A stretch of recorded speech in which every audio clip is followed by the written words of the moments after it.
मेरे प्यारे प्यारे दोस्तों, वेलकम है आपका फिर से मेरी एक नई क्लास जो कि यूजीसी नेट कॉमर्स का पेपर 2 चल रहा है। इसका यूनिट 3 हम लोग पढ़ रहे हैं। इस यूनिट 3 में से कम से कम 10 मार्क्स के क्वेश्चन आते हैं, आपको पता है अच्छे से। ये 10 के 10 मार्क्स मैं आपको दिलाना चाहता हूं। इसके लिए आप मेरे साथ शुरू से एंड तक बस वीडियो को देख लेना, उसके बाद आप बताना कि 10 के 10 मार्क्स आपके हैं या नहीं है। क्या बात है सर, क्या बात है सर, क्या बात, ये बात है। अरे सर क्या बात है। आपके ये 10 मार्क्स करके ही मैं रहूंगा। आइए शुरू करते हैं। यूनिट 3। यूनिट 3 किस चीज का है? यूनिट 3 है बिजनेस इकोनॉमिक्स। देखो, इकोनॉमिक्स में तो आप लोग पहले से ही होशियार हो। क्या बोला तूने?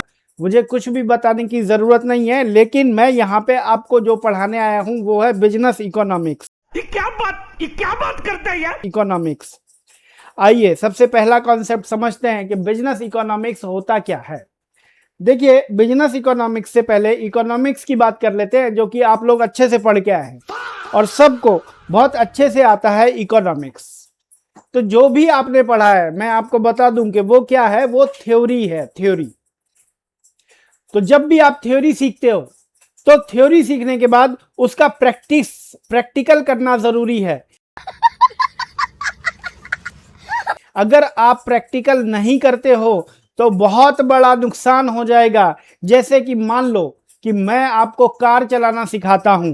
आओ, कार कैसे चलाते हैं मैं आपको थ्योरी में बता देता हूं। ये होता है स्टीयरिंग और ये होता है गियर।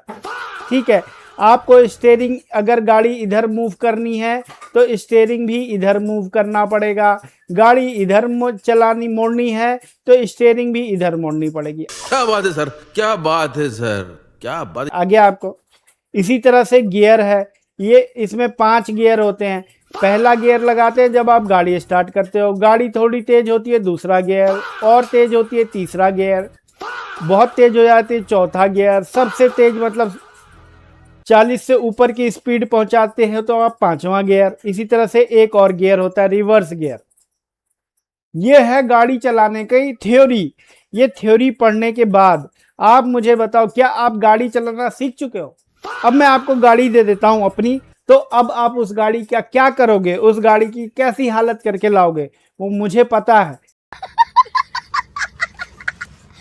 आप उसको अच्छी तरह से एक्सीडेंट करके लाओगे। तो इसीलिए सिर्फ थ्योरी सीखना काफी नहीं है, थ्योरी के बाद प्रैक्टिकल करके देखना भी जरूरी है। जैसे मान लो कि इकोनॉमिक्स तो आपने पढ़ लिया, बीकॉम में पढ़ा, ठीक है, आपने उसके बाद पढ़ा अपने मास्टर में। अब आपको थ्योरी आ गई और अब आप जाओगे जॉब करने। लेकिन एक दिक्कत है कि सिर्फ और सिर्फ थ्योरी आपने पढ़ी है। अब जब जॉब में जाओगे तो जॉब में जाने के बाद बहुत सारे काम करने होते हैं, बहुत सारे डिसीजन लेने होते हैं। क्या बोला तूने? डिसीजन लेने होते हैं। देखो, जॉब में जाने के बाद आपको देखना होता है कि कोई भी सामान है, प्रोडक्ट है, उसका क्या कीमत रहेगा, मतलब प्राइस, कितनी प्राइस पे आप उसको बेचोगे, या फिर कितना प्रोडक्शन करना है, प्रोडक्शन कितना होगा उस प्रोडक्ट का, या फिर बहुत सारी चीजें होती है जैसे कि किसको काम पे रखना है, किसको काम पे से निकालना है। अगर आपको इकोनॉमिक्स की सिर्फ और सिर्फ थ्योरी करके जाओगे तो फिर वहां पे क्या करोगे, आप इन सब चीजों के लिए तुक्के मारोगे, और जैसे ही आप तुक्के मारोगे तो कंपनी आपको मार के निकाल देगी। तो इसीलिए बिजनेस इकोनॉमिक्स सीखना जरूरी है। आओ मैं आपको बताता हूं कि साल 2026 की बात है, सॉरी 2022 की बात है। नेटफ्लिक्स के अंदर एक ऐसा ही सीईओ आ गया था जिसने सिर्फ और सिर्फ थ्योरी सीखी थी। क्या बोला तूने? थ्योरी सीखी थी और उसको प्रैक्टिकल नहीं आ रहा था। तो वो क्या करता था, वो तुक्के मारता था। तो उसने नेटफ्लिक्स के प्रोडक्ट की प्राइसिंग बढ़ा दी, तुक्का मार के उसकी प्राइसिंग, कीमत ज्यादा कर दी। उसकी वजह से जो उसके खरीदने वाले कस्टमर्स थे वो भड़क गए और करीबन करीब 1 मिलियन समझते हो आप लोग, 10 लाख को कहते हैं 1 मिलियन। 10 लाख कस्टमर भड़क गए और भाग गए। फिर क्या हुआ, फिर कंपनी ने सोचा कि हमारे कस्टमर वो भी 10 लाख क्यों भागे। उसने चेक किया कि भाई कस्टमर को मांगता क्या है और कितने में मांगता है। 2 चीजें देखी और साथ में यह भी देखा कि क्या हमारा 1 रुपए बढ़ाने से हमारे साथ कितने कस्टमर बने रहेंगे और कितने फिर से भाग जाएंगे। इसको कहते हैं क्या, इकोनॉमिक्स की टर्म्स में कहते हैं, इकोनॉमिक की टर्म्स में कहते हैं प्राइसिंग सेंसिटिविटी। मतलब कीमत को लेके कस्टमर कितना सेंसिटिव है, कितना इमोशनल है। आप 1 रुपए बढ़ा रहे हो, कस्टमर रो रहा है, आप 1 रुपए बढ़ा रहे हो, कस्टमर नहीं रो रहा। इसको कहते हैं सेंसिटिविटी की जांच करना। तो आपके 1 रुपए बढ़ाने या घटाने से आपकी सेल पे क्या फर्क पड़ता है, कितनी सेल बढ़ती है या फिर कितनी सेल घटती है, इसे कहते हैं प्राइस सेंसिटिविटी। ये आप ऑलरेडी पढ़ के आए हो, तो इसको मैं नहीं पढ़ाऊंगा, मैं सिर्फ बात करूंगा प्राइस सेंसिटिविटी की। तो इसके अंदर नेटफ्लिक्स की कंपनी में ये सारी बातें होने लगी, भाई कितना रेट बढ़ाया जाए या कितना घटाया जाए, 1 रुपए घटाने या 1 रुपए बढ़ाने से क्या क्या फर्क आ रहा है सेल्स पे। वो सब चेक करके नेटफ्लिक्स ने कीमत को जो सीईओ ने बढ़ा दिया था उसको रिड्यूस कर दिया, कम कर दिया। और कम करते ही क्या हुआ, इसके जो पुराने कस्टमर थे, पुराने दोस्त थे, वो सब जो भाग गए थे वो वापस घर को लौट आए और कंपनी की बल्ले बल्ले हो गई। क्या बात है सर, क्या बात है सर, क्या बात, ये बात है। अरे सर क्या बात है, मौजा ही मौजा। तो हेंस आपने क्या देखा इस वाले एग्जाम्पल में, और ये रियल एग्जाम्पल है, साल 2022 की बात है। मैं कोई हाइपोथेटिकल या इमेजिनरी एग्जाम्पल नहीं बता रहा आप लोगों को, ये एक्चुअल में हुआ था साल 2022 में और ऐसा किया गया था। तो इससे क्या सीख मिलती है, सीख ये मिलती है कि थ्योरी के साथ साथ प्रैक्टिकल करना भी बहुत जरूरी है।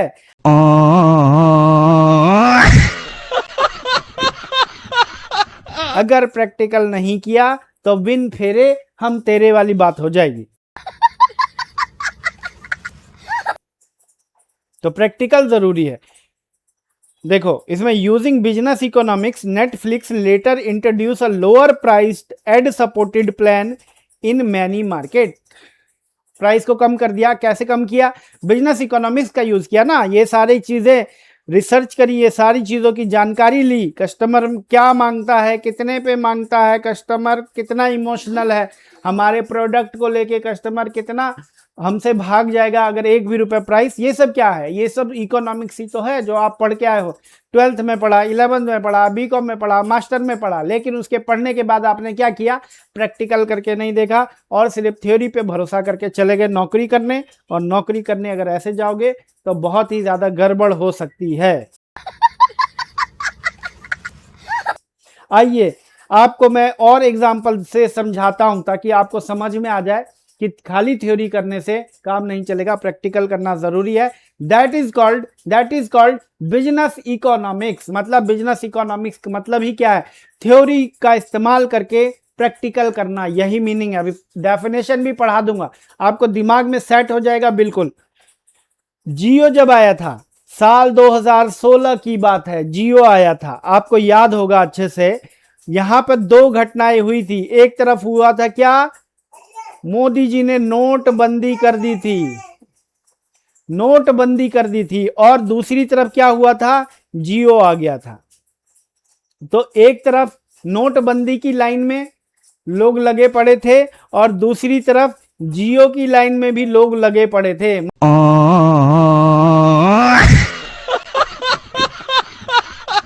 मतलब साल 2016 एक तरह का लाइन ईयर कह सकते हो आप। इसमें लाइनें बहुत लगी हैं, लंबी लंबी।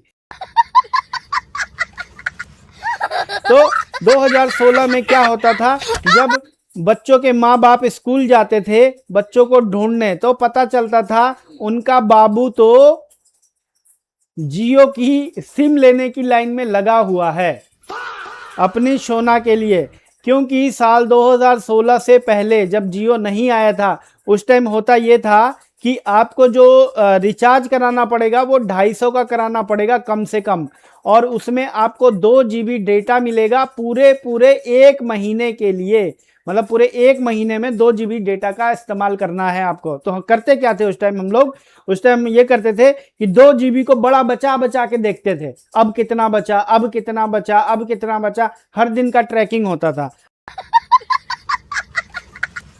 अब पता चलता था कि 1 ही GB बचा, तो और धीरे धीरे कम करते थे, रील देखना बंद कर देते थे, बहुत इंपॉर्टेंट काम ही करते थे।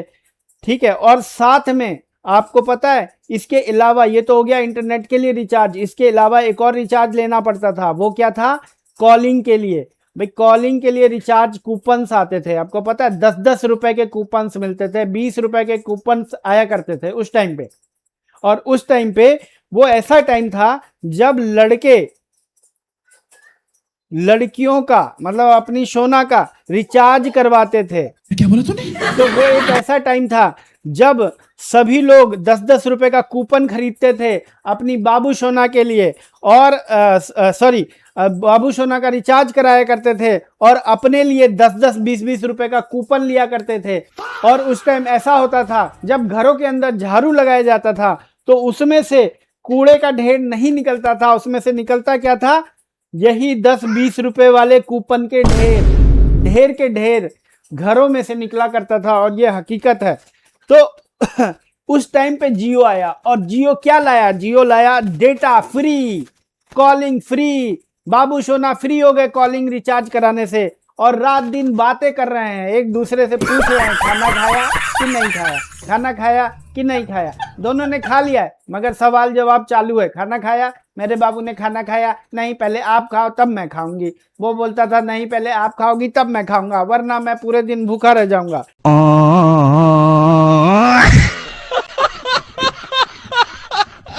यही प्रॉब्लम का सॉल्यूशन कौन लेके आया? जियो लेके आया। जियो ने क्या कर दिया? फ्री वॉइस कॉल, जितनी मर्जी कॉलिंग करो, फ्री इंटरनेट, जितने मर्जी रील देखो। कॉलिंग के बाद जब कॉल खत्म हो जाती थी तो फिर क्या करते थे? फिर करते थे रील चालू करते थे और पूरी रात रील चलता रहता था। क्योंकि जियो लेके आया था एक तो फ्री कॉलिंग और वॉइस इंटरनेट जो दिया जियो ने, वो 1-2 GB नहीं 4 GB दिया। और आपको यकीन नहीं होगा उस टाइम पे 4 GB एक दिन का दिया। जब वोडाफोन एयरटेल वगैरह 2 GB एक महीने के लिए दे रहे थे, तब जियो एक दिन में 4 GB बोला कि एक दिन में 4 GB आप उड़ा दो, अच्छे से इंटरनेट का इस्तेमाल करो। तो रिलायंस जियो ने क्या किया? इकोनॉमिक्स का इस्तेमाल किया, थ्योरी का इस्तेमाल करके उसको रियल लाइफ प्रैक्टिस में इस्तेमाल किया। उसने प्राइसिंग को कम रखा, कीमत कम रखा और मार्केट के अंदर सब्सक्राइबर गेन किए, कस्टमर बनाए, दूसरे के कस्टमर तोड़ दिए और अपने में जोड़ दिए। क्योंकि फ्री में मिल रहा था, सब ने जम के लिया। और इवन आज की डेट में ये सबसे बड़ा टेलीकॉम ऑपरेटर है। आई होप अब आपको समझ में आ गया होगा कि थ्योरी का इस्तेमाल करना कितना जरूरी है। क्या बात है सर, क्या बात है सर, क्या बात, ये बात है। अरे सर क्या बात है। आइए अब आपको मैं डेफिनेशन पढ़ा देता हूं, एक बार डेफिनेशन पढ़ो। Business economic is application of economic theory. Theory का इस्तेमाल करना है, quantitative method, tools of decision science. Quantitative method क्या होता है? आप पढ़ के आए स्टैटिस्टिक्स में, मीन, मीडियन, मोड, ये सब क्या है? ये सब क्वांटिटेटिव मेथड ही तो है। To solve managerial decision problem, manager के डिसीजन लेने की प्रॉब्लम को सॉल्व करता है कौन? Business economics. थ्योरी का इस्तेमाल करके उसको प्रैक्टिकल में लगाता है, जैसे जियो ने किया, जैसे नेटफ्लिक्स ने किया, वैसे ही। It acts as bridge between abstract economic theory and practical business management. ये क्या है? एक पुल है जो कि किसको फिल करता है? जो गैप बना हुआ है थ्योरी और प्रैक्टिकल के बीच में, उस गैप को फुलफिल करता है। आइए नेक्स्ट टॉपिक पे चलते हैं।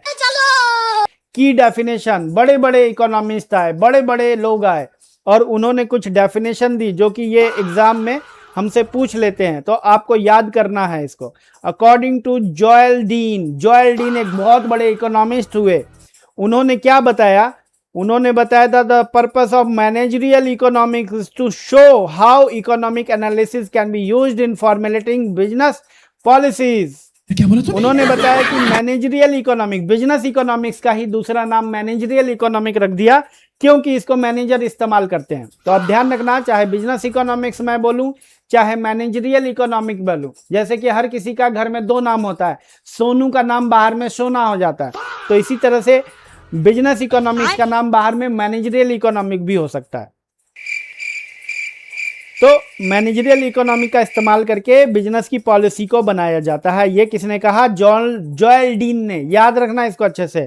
दूसरा, according to Spencer and Siegelman. Spencer और सीगलमैन भी बहुत बड़े इकोनॉमिस्ट थे।